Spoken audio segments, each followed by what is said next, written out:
Free beer and hot wings in the morning. Grand Rapids rocks all day.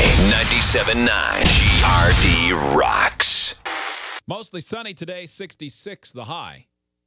About 53 downtown GR. Warming up should be gorgeous. Tomorrow looks gorgeous as well.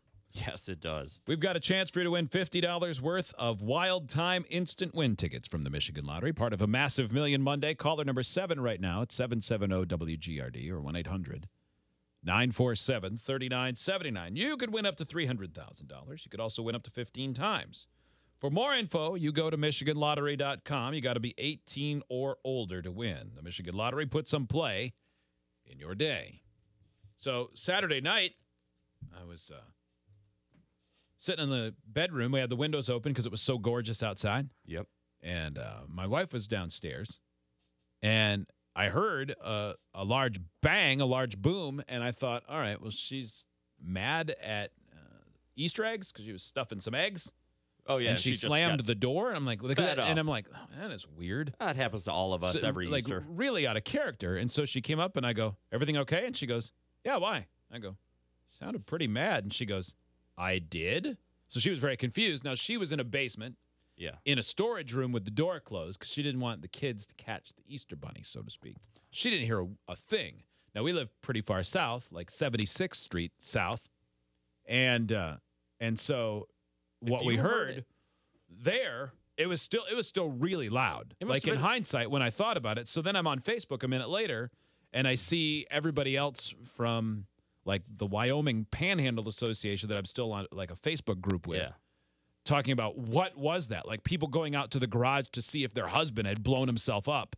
This must have been people ground talking shaking. about the walls shaking and stuff being moved on the walls. And this is wood. And as of like Sunday morning, still no one knew what was going on.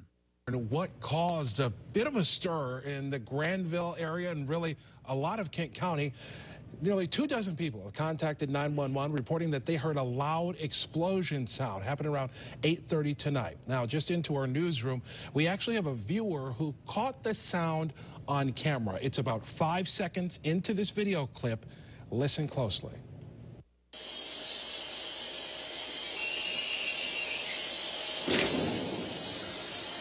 That didn't sound that loud. No.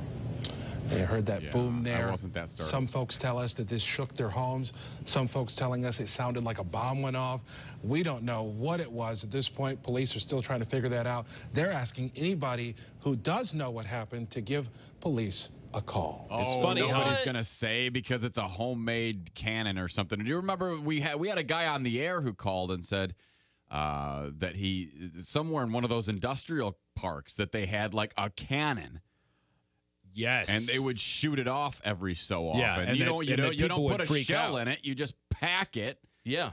And then boom. Well, yeah. And they have it in a storage unit or something. Yeah. That's what that is. Is that the dude who I mean, it might not be the same guy, but probably something like Same that. guy who called for fireworks in the sink, except for when it kind of dynamite. moved out to the sink. Yeah. No, a guy shot a kid. Oh, yeah. Didn't it, man? That's right. Call in, Yeah. shot a Yeah. cannon. You're right. Yeah. You're right. That is, but people were reporting it as far north as 28th Street. I heard it at just south of 76th Street.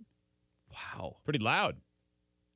But it seemed to be like 56th to 68th and Wilson was where people were saying It really shook loud. houses. Yeah. God, But it could be, I mean, short of finding out somebody died from an explosion, which obviously at this point, it's been long enough, you can hopefully rule out that something terrible happened. It probably was just somebody having a good time. But Probably. Rumors started flying on Facebook. Oh, it was just somebody's cousin. Somebody said their cousin made homemade fireworks. Now, that might be true. It could be, yeah. But homemade fireworks, be. I mean, there's fireworks every 4th of July, but you don't hear them. Like, no one's talking about it shaking their house. Yeah, but no, this it would could have have to been be a super big explosion of some sort. A barrel But- of, gunpowder, though. Yeah, it could have been. Yeah. Because that would be super loud. Unless this was next door to my house, though, I can't imagine calling 911. You know how, like, often you'll go, the hell was that? Yeah, And you go, I mean, unless I see a plume of smoke Right. or some kind of aftermath, I'm going, that was weird. I'm with you. I just go back to calling mowing the lawn or whatever. I mean, Because they can't look for it based on I heard a sound. Right. Like if you were close, I could see where Yeah. you'd be alarmed and go and try to figure out what it was. Yeah. But you're right. If you don't see smoke, if you No. and if you aren't, if your ears aren't ringing because it Right. hit near you, yeah. What are you going to do? What do you expect them to do? Like, I'm under the sun now, so come find it. Right. Pretty much. I mean, it could have come from anywhere. Sound is usually hard to pinpoint. Unless I'm seeing something, unless like you said, unless it's your next door neighbor and they have domestic issues. Right. Yeah, I'm not calling the cops. Yeah. Let the world sort it out. I saw this note this morning on WZZM's website, and this is something we've heard from clients who are looking for skilled tradespeople and also just meeting people, and you see it on the stories all the time. It's a story about how local home builders are struggling to fill jobs as a result, they say, because of the Great Recession in 2008, when things tanked.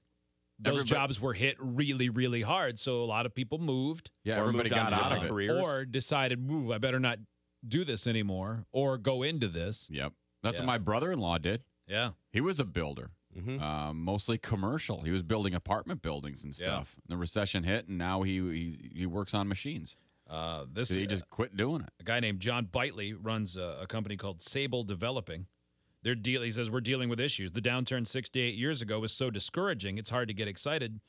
People weren't getting excited to get into the skilled trades. Now we're paying the price because no one was trained. Nobody started into it. So there's a huge shortage. I am surprised that I wonder if the jobs aren't lucrative enough to pull people here from out of state. I don't know. I wonder because the market's so good. People that I know that do construction and skilled trade stuff, I don't know, weathered the recession pretty well, and because it's a matter of just finding work to do. But even once things really started to pick up again, like the last 4 or 5 years, it's like there's too much work. Yeah. Like they can't do it all. Yeah, a couple friends have said they were still saying yes to too many early on because the recession was fresh in their minds. But then it just gets backed up. Yeah. Well, yeah, then that's you what show start- builder Jeremy did. That's what he was telling me too. A couple of years ago, he goes, "Man," because I was asking him to do something, and he goes, "I'm really backed up, man." It seemed like he was working 20 hours a day. Yeah. Because he said, "Well, here's what you usually do is you bid out X number of jobs, assuming that you'll get A couple. you Or say, one you out of bid all of on them. like 10 and you go, well, I'm competitive, so hopefully you get 3 or 4. Well, then all of a sudden, because every builder is so busy, whoever bids, you get all of them. Yeah. You go, uh-oh, Yeah. now I have 10 jobs, but time for 6, and now I have to fit them in. And because there's just, there isn't the labor there. I know. And a lot of those guys had to fire crews and stuff. Like he was, ever since I've known him, he's been like lean and mean. Mm-hmm. But those ones that have bigger crews, like my brother-in-law that I was talking about, he had a whole crew. Yeah. Let them all There's go. no work for him. Yeah.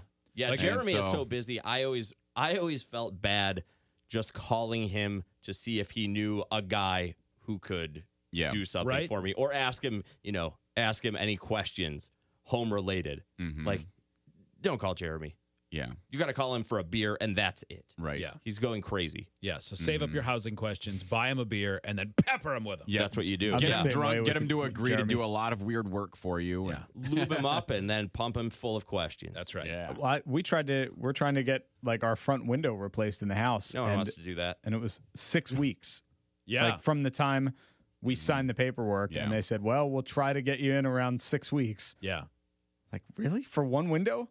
It's like a half a day job for them. It's because they Yeah, don't but want it's to not. do It's that. not worth the time. Yeah. It's not a. It's just like priority. when I was having all kinds of trouble with landscapers, is because I knew that I had a relatively small job compared to some of the new construction, where whether it's in an office complex or an apartment building or just a really nice home where somebody's dropping $30,000-$40,000 in landscaping, and me, I got some $450 job, Right. and then you can't get them to show back up. They start it, and I go, man, well, I mean, I get it, because they're making a buttload of money off those guys, even though my job will take them 4 hours.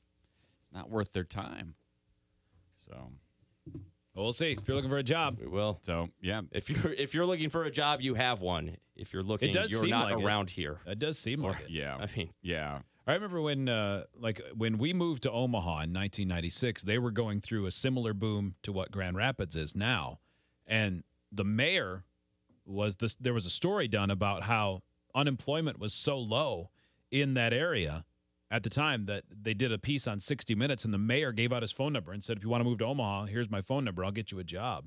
And that was right when we moved there. I remember driving down like the main drag in the suburb, Council Bluffs in Iowa, and you'd go by, and it was similar to like 28th Street, like the businesses that were there on the main drag. And you'd go, and it would say full-time positions at I remember Long John Silver's had a sign up, and at the time it was like $9.50 an hour. Now I don't know if that'd be good, but then minimum wage was that would still like $5.75. Oh, it was. I think that would still be were, very decent. and they were paying tuition and full benefits and everything. And it was like, they couldn't put you get on the people to work. managerial fast track. Yeah. Because They couldn't we get just anyone to need work. people who will Unemployment show up. was like 2.5%. So Yeah. basically everybody who had a job, Who We'll wanted send you one to the had a Jolly job. Pirate School of Long John Yes. Silver's management. you'll get your Yeah. own chest of pirates booty. Yes.